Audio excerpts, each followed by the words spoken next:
Hello and welcome to Guy Logic. My name is Temco, and today we are taking a look at Cities Skylines. Well, the Snowfall expansion, that is. So Cities Skylines has been out for over a year now, and it is considered to be one of the current day's best city building sim games. And the game looks and feels the part, and it definitely plays the part. Now there's people out here that have a ton more hours into this game and know every nuance and every niche of every corner and its capabilities from top to bottom. I'm not one of those people, but I have been enjoying my time with Cities Skylines quite a bit. And what we're going to do today is discuss the changes the Snowfall expansion is going to bring and whether or not these are good things, bad things, and what they may impact in your gameplay. So let's get started, shall we? As you can see, we've skipped the options menu because it's an expansion. Nothing has really changed in the terms of options. There is a few things that have been altered in regards to performance, which is mostly the weather effects that have been added. So let's go through the various changes and I'll explain their function, fact, and form. The biggest change, obviously, you can see on screen right now, riding around happily and merrily, is the introduction of trams. Trams work more or less like buses do. They go from station to station and start at a depot where they also go back to. But unlike buses, they don't just travel on a road, they need a set of dedicated tracks.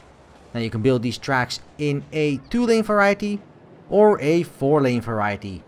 And this allows you to have, in reality, a 6-lane road of which 2 lanes are dedicated to the trams that are traveling from station to station, and 4 lanes are dedicated to car traffic.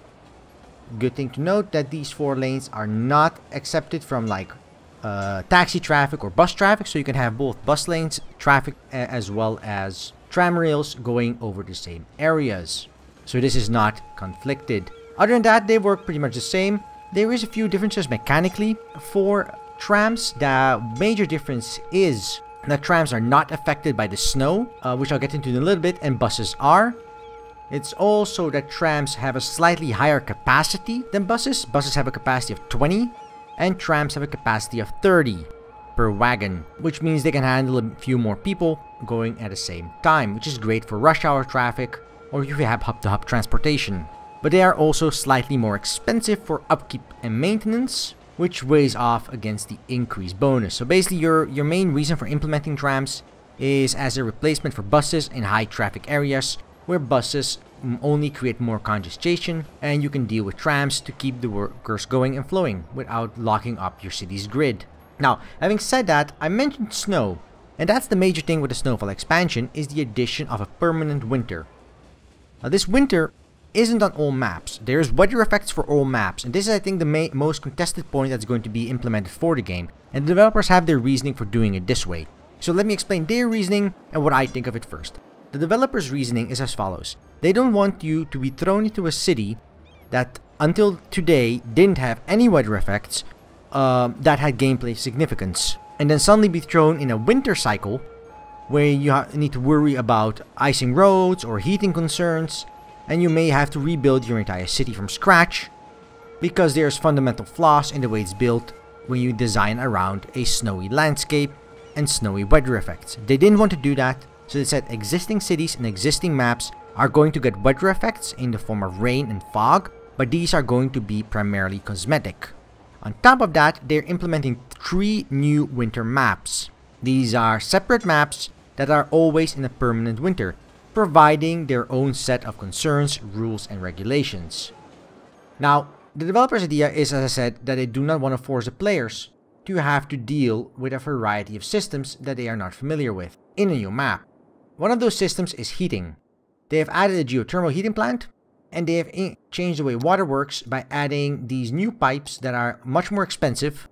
They are 100 to sell compared to the 20 a sell for water pipes, and they are hooked up to these heating stations. You have 2 types: boiler stations that produce pollution, and the geothermal heating plant that does not produce pollution. They both produce noise pollution though, and the geothermal power plant is definitely quite a bit more expensive of the 2. They also both produce power, so that is also very good. So you can upgrade your pipes like you would normally upgrade roads, and that will give you quite a bit of extra, what do you call it, locale to work with. Let's see if I can get some these things here expanded. Let me quickly fix this because I need some more industry here. Industry or offices. There's demand for offices suddenly? No, there isn't. There was never demand for offices. Ah, you bloody bastard, you game. You never had demand for offices. Let me build some offices real fast. And then we'll continue. There, some offices. And we can go to the water, and I'll show you exactly what I mean. We have some offices here. Actually, these are all covered by water already. Good, good, good, good, good. Let's cover this area here.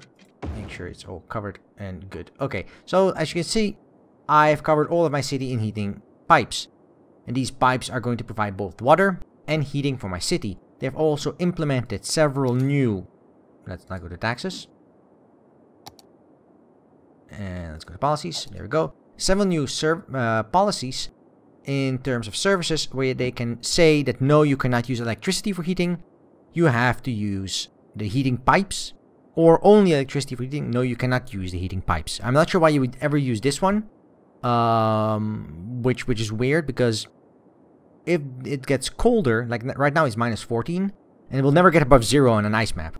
If it gets colder, you will consume a lot more electricity. And if I check this mod I have, which is called City Vitals, it's a pretty nice mod, you can see I have quite a bit of electricity extra. If it gets colder and people start using electricity instead of the heating system, then you will drain your electricity grid way down. Now, this may be a short-term solution where you can say, well, no, you guys only use electricity and you guys only use heating insulation because I don't have the resources, the money to buy both. Because the time you unlock the geothermal power plant, it costs $60,000, and that is quite a heavy investment at that time. So I can understand you not having the ability or the finances to do that. Now, so they've added a couple of extra things here: insulation, electricity for heat, or only electricity for heat. So those are things you can plan around. They've also added a couple of city planning aspects, which is studded tires and anti-slip studs. These increase the upkeep you have for senior citizens, but they lower the amount of sick or accidents happening on the ground in snowy areas. Another thing they've implemented regarding snow is basically the same thing they had previously with garbage collectors, is a snow dump where snow goes to melt. And these trucks we're going to drive around on the map and collect all the snow as it comes and appears. And these roads are going to get cleared. And if your road is not clear, that means that travel is going to move slower and get more congestion. Which is important because, as you can see, I already have quite a bit of congestion in my city. My roads are already clogged, and if it's really cold, these completely gridlock and my city basically shuts down and starts having some serious issues. Now, I like that they've added separate maps for winter. What I don't like is that you have no way to import your old cities, so cities you may have worked on for months that may have 3, 4, 500,000 people living in them, cities that you've carefully and meticulously crafted, you can't play them on the new maps. So that's a real shame. So I'm not sure why they would do that, but I understand their concern on breaking cities and the like. Obviously, these are map-bound features, so the snowfall and the permanent winter is map-bound. Isn't map-bound is the temperature, so heating concerns are going to be something on every map. To a much lesser extent, though, than the winter maps. They've also added quite a few new features to the map building and modding tools, which will allow you to create much more involved maps other than just having, you know, different map locations, and you can maybe build new aesthetics. You can now change textures from base models, base map tiles, that will allow you to create maps that are actually alien in origin. So you could make a Mars-themed map. Oh, Colossal City, there we go. Awesome. You can make a Mars-themed map, which will allow you to look as if you're playing on Mars. Obviously, all the mechanics are the same, and all the restrictions and availabilities that you have previously haven't changed at all. But nonetheless, it's pretty cool that they've added something like that to this. What other things have they added, and have they improved anything? Well, they have improved a couple of things, but not a lot really. The main thing that they've done really is add this temperature and weather system. What have they improved? Well, let's go run down a few things that they've added and something they have improved. So they're adding, obviously, like I said, winter maps. They're adding winter parks, new landmarks, new snowfall. They're adding a aurora borealis in the sky, which is pretty interesting. And they're adding some winter props and the like and the like. So these are all things you'd expect with a winter theme map. Obviously, trams, which we've already discussed, are being added. Some new music and some other things like that. They've added a heating system and a couple of objects related to that, the geothermal heating plant, the boiler station, and the like. They've also added road maintenance. And this is something pretty interesting. With the addition of snow, they have also decided, and this is something that's usable on all maps, to implement road maintenance. What road maintenance does is make sure that roads are in good repair. Now, roads that do not have the proper maintenance won't really do anything negative. But roads with proper maintenance will actually give you a net positive. It's a buff that allows traffic to move faster. So road maintenance is going to be important for every city, especially cities like mine that have issues with congestion because they are just built with fundamental flaws. I'm going to have to rebuild most of this inner area city part, how people get in and out of the city in some way. I've already started doing that on this side. It's not a perfect solution, but it might help a little bit. I'm not sure yet. So that's what they've added in terms of the actual gameplay aspects. So something they've also added, I'm going to quickly peek over here, for all players, is that they expanded the public transport UI. So if you remember the old public transport UI, it was actually pretty terrible. What they've added is they've taken one of the most popular transport UI mods and taken a look at that and then discussed with the modder why they made certain choices and then implemented that mod into the game. So if you go to our, let me see, public transport, you can see this new UI pop up here. And I'm gonna remove this one real fast and show you. And you can see I have buses, I have taxis, I have trains, I even have boats. So all of this is available. And if I check my trams, you can see I have quite a few lines and you can change color on all the lines with RGB coloring. So you have distinct lines. You can turn them off or turn them on and they will highlight them. And you can also make them either day, night, or both. So I've put all mine on both. I'm not sure there's actually a reason not to do that unless you're really wanting to micromanage which lines are available at what time. Maybe for leisure areas or touristy areas that have a lower rate and time, or maybe you have policies in effect, such as the no lights out policy that stops leisure areas from progressing deep into the night. Then you might want to turn these on or off, but in general, you will have all of them enabled. And you can actually go directly to the line and see what the hell is going on, and it zooms in on where the line is, and so on.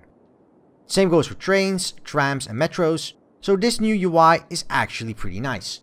You can see the amount of citizens that transport, the amount of tourists. You can see how many active and inactive aspects there are, and it gives you quite a bit of extra information regarding the tram lines, such as the activity, the car trips that are saved, so you have an actual estimate. It's like saying, okay, I put the tram line down, now we're 2 weeks later in game time, what has changed? Are there less cars going over here? Are there more cars going over this line? Has there been no change? You can actually see the impact of this change. So I like that as well. So that's something they've added as well. Now, they've also fixed a bunch of issues with bugs and the like, and they've also worked with modding developers to make sure that mods work with Snowfall that have worked previously with After Dark. There's a couple of mods that won't work, and you should check the Steam forest for their full rundown of things they have checked and made sure work or don't work. In my personal limited experience, the mods that I've tried all work flawlessly. I have the City Vitals mod, as I said previously. I have installed the Traffic Plus mod, which allows me to measure traffic. As you can see here, if I press this here, it will allow me to measure traffic and all the traffic going in and forth from everywhere. So I can isolate that. And this is a mod. This is not implemented into the main game, but nonetheless, it works without any issues whatsoever. Now, what I have noticed as a couple of bad things that are going on. Oh, actually, if you zoom in here, you can see the snow lying on the ground. And if this accumulates and the snow trucks don't come by in time, then this will result in me having quite a few issues regarding traffic and congestion happening. So, one of the few things that have changed, for me anyway, is performance. I used to be able to crank up the game to full max settings, everything fully maxed out. And I can still do that in temperate maps as long as there is no weather effects in effect. I have lost about 10 FPS overall in my performance. And this is a sim game, so it's not that important. But I felt I still should mention it in relation to the game. Other than that, nothing much has really changed. So if you're wondering why they've not added summer or spring or fall, and have only added winter, restricted it to maps, the developer has said that this is because of development resources they did not actually have. So they had to make a choice either to make things purely cosmetic or implement this new little mechanic related to temperatures.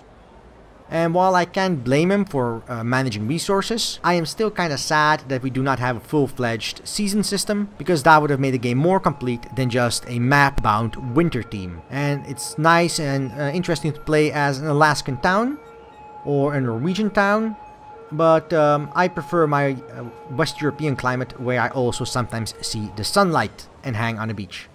Overall, these are all the changes in Cities Skylines. The game is the same game you love and adore as previously implemented. There is nothing weird or funky going on. They have not overhauled any of the mechanics in a negative way that I've noticed. The public transportation UI is fantastic. They have really done that. And the mods are probably still going to be better. But this just does mean that you don't have to use a mod to achieve the same result. A couple of extra features have been expanded. The new heating system is interesting, though not exactly what you would call a very involved system. Once you lay it down, it just does that, and you scale up with buildings as needed to implement more heating. So that really sums up Cities Skylines Snowfall. The expansion is coming out on February the 18th. It is coming for about 15 euros, I believe, about $13. Whether or not you feel that is worth it for the addition of some map modes, as well as some changes to the temperature system, that is up to you. But one thing that they have added for all people, including whether or not you buy the map, is the addition of fog and rain. Something you will not have if you don't buy the expansion is the trams. So you will have the new transport UI, but you will not have trams. So, you know, there is that. And for those Americans among you, you can change the temperature on the thermometer to Fahrenheit. So thank you for watching this little introduction to Cities Skylines Snowfall. I like it a lot, personally. I think it adds quite a few nice things to the game, and it polishes up existing content. But I do understand the reservations from some people regarding a very limited amount of content for still a $15 piece of DLC. So whether or not you want it, that is up to you. But I do suggest you get it eventually, even if it's on a discounted sale, because just the challenge, the extra challenge of having to manage all the different traffic resources with snow and the like is pretty interesting. So I really do enjoy that. If you like this video, press that like button below. If you didn't like this video, well, there's a dislike button for that too. And if you want to see more content on GuyLogic like this, or content like reviews and critical content of other natures, just press that subscribe button and we here will keep on delivering. So for now, I wish you a good day, and I'll see you next time right here on GuyLogic.